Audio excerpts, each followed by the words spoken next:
शेती माझी प्रयोगशाळा या यूट्यूब चॅनलमध्ये मी आपलं स्वागत करतो. या चॅनलवर आपण नवीन असाल तर या चॅनलला सबस्क्राईब करा. या चॅनलचे नवनवीन व्हिडिओ पाहण्यासाठी बेल आयकॉन नक्की दाबा. आपणास व्हिडिओ आवडल्यास लाईक आणि शेअर अवश्य करा. मी डॉक्टर मच्छिंद्र बांगर महाराष्ट्रातील देशातील हवामान परिस्थिती संदर्भात ताजा अंदाज देणार आहे. आपण दररोज हवामानविषयक अपडेट देत असतो. उत्तर भारतामध्ये प्रभावी अशा प्रकारचा WD येतोय, ज्याचा उत्तर राजस्थान, दिल्ली, पंजाब, हिमाचल प्रदेश, जम्मू काश्मीर, लेह लडाख, उत्तराखंड या राज्यांमध्ये बर्फवृष्टीच्या स्वरूपात काही ठिकाणी पावसाच्या स्वरूपामध्ये परिणाम होणार आहे. त्याचबरोबर अंदमान निकोबार बेटांसहित दक्षिण बंगालच्या उपसागर, अरबी समुद्रात देखील पावसाळी परिस्थिती निर्माण होते आहे. आज 13 तारखेला जे काही अलर्ट देण्यात आलेले होते त्यामध्ये उत्तर कर्नाटकामध्ये सिव्हिअर थंडीचा दुपारच्या अंदाजामध्ये देण्यात आलेला अलर्ट आपण बघतो. साधारण भारताच्या दक्षिण भागामध्ये जिथे दीर्घकाळ ईशान्य मान्सूनचा प्रभाव असतो त्या ठिकाणी थंडीचा प्रभाव निर्माण झाला आहे. उत्तर भारतामध्ये हा थंडीचा प्रभाव अपेक्षित असतो, परंतु हवामान किती बदलतं आहे याचं एक उदाहरण आहे. आणि आपण बघतो सिव्हिअर थंडी ही कर्नाटक, तेलंगणा, छत्तीसगड आणि ओरिसासारख्या राज्यांमध्ये, तर धुक्याचा प्रभाव हा उत्तराखंड, उत्तर प्रदेश आणि पूर्वेकडील काही राज्यांमध्ये तयार झाला आहे. उत्तरेकडील राज्यांमध्ये धुक्याचा प्रभाव कायम राहण्याची शक्यता आहे. पंजाब, दिल्ली, उत्तर प्रदेश आणि पूर्वेकडील राज्यांमध्ये.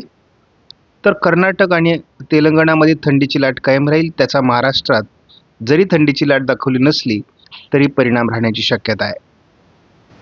मात्र 15 तारखेपासून थंडीचं प्रमाण कमी होईल असा भारतीय हवामान खात्याचा अंदाज आहे. हवामान बदलतं आहे. ज्या ठिकाणी थंडीचा प्रभाव हा उत्तर भारतामध्ये अपेक्षित आहे तो दक्षिण भारतामध्ये तयार होतोय आणि ज्याला आम्ही कोल्ड वेव्ह किंवा शीतलहर असं म्हणतो. महाराष्ट्रातही तिचा प्रभाव आहे, परंतु तीव्र प्रभाव हा कर्नाटक आणि तेलंगणामध्ये सध्या आहे. छत्तीसगड, ओरिसामध्ये आहे. महाराष्ट्रात त्याचा प्रभाव नाही असं नाही, परंतु काही प्रमाणात थंडी महाराष्ट्रात कमी झाली आहे. आपण या ठिकाणी बघतो एक स्ट्रॉंग वेस्टर्न डिस्टर्बन्स हा गल्फ कंट्रीजवर प्रभावी होतोय 15 ते 20 डिसेंबरच्या दरम्यान. आणि याची जी काही इफेक्ट आहे, याचा जो प्रभाव आहे हा भारताच्या देखील उत्तरी भागामध्ये पडण्याची शक्यता आहे. आणि आपण बघतो सौदी अरेबिया, कुवेत आणि कतार या ठिकाणी देखील आपल्याला हेवी रेन म्हणजे पावसाचं मोठं प्रमाण यामुळे बघायला मिळू शकतं. हा जर थोडा दक्षिणेला सरकला तर राजस्थान, उत्तर प्रदेशपर्यंत त्याचा परिणाम होऊ शकतो असा देखील अंदाज आहे. त्यामुळे नेमकी येणारे WD किती दक्षिणेला सरकतात यावर आता पुढील अंदाज अवलंबून असणार आहे.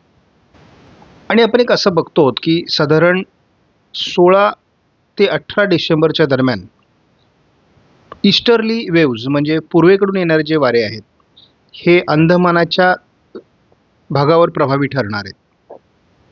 त्यामुळे अंदमानात देखील एक कमी ताकदीचं, कमी दाबाचं वातावरण देखील तयार होऊन मुसळधार पाऊस या ठिकाणी पडू शकतो. महाराष्ट्रातील थंडीच्या लाटेसंदर्भात 14 तारखेला अजूनही वातावरण GFS मॉडेलने दाखवलं. जी तीव्र थंडीची लाट सध्या तेलंगणा आणि कर्नाटकमध्ये आहे ती मात्र या मॉडेलने आपल्याला दाखवलेली नाही आहे. पण महाराष्ट्रामध्ये थंडीची लाट 15ला आणि 16लाही दाखवण्यात आली आहे, म्हणजे अंदाज बदलतोय. मात्र 17, 18, 19 या तारखेला थोडी थंडी कमी होईल, परंतु 19ला पुन्हा थंडी वाढताना दिसते. आपल्याला कमी होणारी थंडी पुन्हा एकदा 19 तारखेपासून वाढेल असा महाराष्ट्रातला अंदाज बदलतोय. त्यामुळे थंडीचं प्रमाण आपल्याला पुढे सातत्याने राहण्याची शक्यता आहे.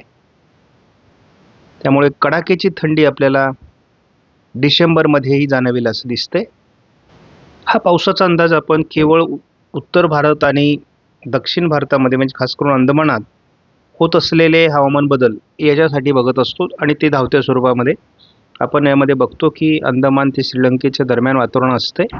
उत्तर भारतात WD अधूनमधून सक्रिय होत आहेत आणि मग त्याचा किती परिणाम होऊ शकतो तेही आपण बघतो या माध्यमातून. खास करून WD हे अति उत्तरेला सरकत आहेत सध्या तरी, त्यामुळे मैदानी भागावर त्याचा फार परिणाम होत नाही आहे. आपण ECMWF मॉडेलनुसार दररोज बघतो की केवळ अंदमान ते श्रीलंका, थोडंफार केरळ तामिळनाडूमध्येच पावसाचं वातावरण राहणार आहे. पावसाचा आता कुठलाही महाराष्ट्रामध्ये आणि मध्य भारतामध्ये शक्यता नाही, परंतु थंडीचे प्रमाण हे कमी अधिक प्रमाणात महाराष्ट्रामध्ये राहणार आहे. त्यामुळे सध्या पावसाची, गारपिटीची कुठलीही शक्यता नाही आहे. हाच अंदाज आपण जेव्हा GFS मॉडेलनुसार बघतो, तर त्या मॉडेलने देखील दक्षिण अरबी समुद्रात काही हालचाली आहेत, जिथे कमी दाबाचं क्षेत्र विकसित होऊ शकतं असा अंदाज आहे. उत्तर भारतातल्या WDची शक्यता देखील व्यक्त करण्यात आलेली आहे. AIFS मॉडेलने देखील आपल्याला दक्षिण बंगालचे उपसागर आणि उत्तर भारतातील WD या दोन्हींचा अंदाज दिलेला आहे. परंतु मैदानी भागात अजून याचा परिणाम पुढील 15 दिवसासाठी तरी सूचित करण्यात आलेला नाही आहे. आपण या ठिकाणी बघतो की आपल्याला चीनच्या समुद्रातून बंगालच्या उपसागरामध्ये काही वारे येत आहेत, जे ईस्टर्ली म्हणजेच पूर्वेकडून येणारे आहेत, आणि हे हलक्या स्वरूपाचे काही कमी दाब दक्षिण बंगालच्या उपसागराच्या भागामध्ये तयार करत आहेत. त्याच वेळेस आपण हेही बघतो की उत्तर भारतामध्ये या बाजूने WD येत आहेत. सध्या काही गल्फ कंट्रीमध्ये सुद्धा मोठ्या प्रमाणात या WDचा प्रभाव झाल्यामुळे अतिवृष्टी होते.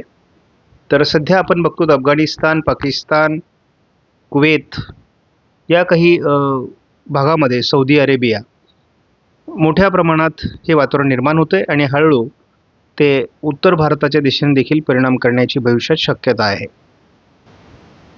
साधारण आपल्याला एक अंदाज यावा म्हणून आपण जर धावता अंदाज याचा बघितला, तर उत्तर भारताच्या दिशेने हे संपूर्णपणे वातावरण सरकते. काही दिवस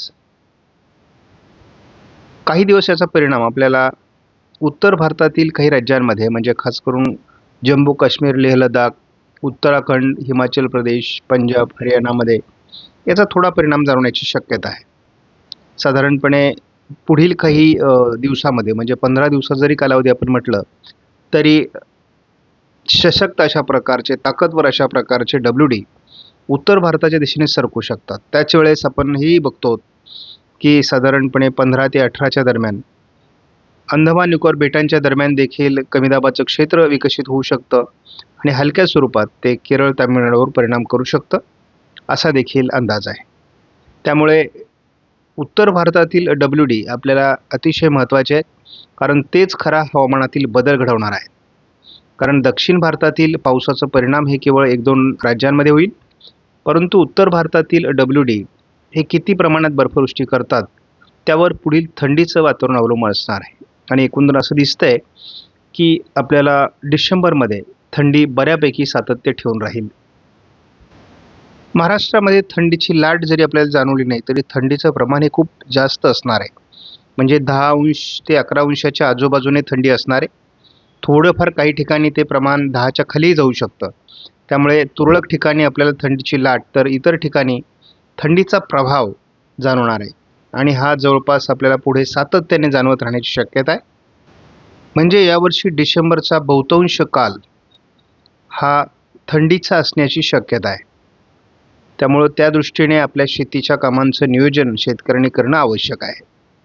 आपणास व्हिडिओमधील माहिती महत्त्वपूर्ण वाटल्यास लाईक करा, शेअर करा, चॅनलला सबस्क्राईब करा. धन्यवाद.